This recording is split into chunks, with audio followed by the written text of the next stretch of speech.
Karoon ako ng infection sa mga toe ko 1 year ago na to, na problem ko. Nagpa-derma ako pero hindi siya gumagaling talaga. For 1 year na nagpapa-derma ako. Malaki-laki na rin yung nagastos ko pero wala siyang improvement. Yung kaso po ni Nadia naman, nagpa-pedicure siya, nagkaroon ng infection, tapos meron din po siya nagamit na mineral supplement po na medyo masyado pong mataas ang pH. So, nung ipinatak po niya yon, nakita po niya na lalo pong lumala yung infection at gumapang yung pagkabulok ng kanyang paa. Tapos po, marami na rin po siyang trinay, pati mga antibiotics, hindi po natatanggal yung kanyang mga sugat do sa paa na meron pang nagtutubig, may nagnanana, at lumala po ng lumala sa loob ng 1 taon. Nung ginamitan po siya ng Quantumin Plus, ipinahid po at pinainom, ang nakita po nila, naglawa po talaga yung maraming nana na may bahid ng dugo.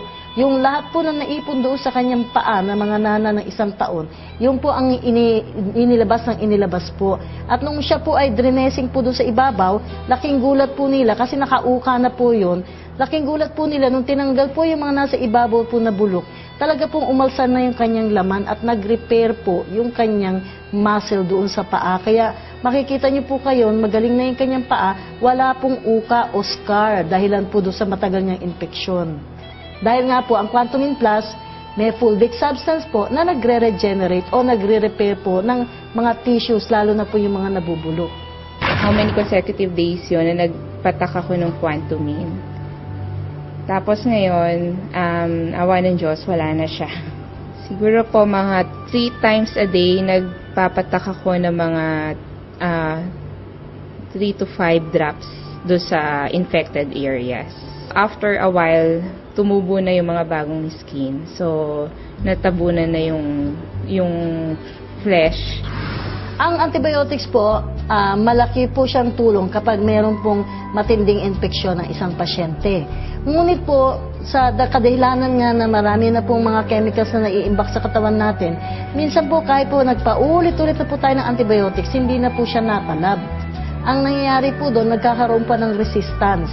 At the same time, hindi po gumagana yung daloy ng dugo doon sa papupuntahan ng antibiotic. Kaya antibiotic po, hindi na nakakarating doon sa inyong sugat. Okay? So ano pa magagawa ng Quantumin Plus yan? Gaganda po ang daloy ng dugo, papunta po doon sa area na may infeksyon. At kahit po yung antibiotics sa isabay nyo, pwede rin po yan makatulong para bitin po ng fulvic substance ng Quantumin Plus yung antibiotic, papunta po doon so kung nasaan po yung site ng infeksyon. Okay?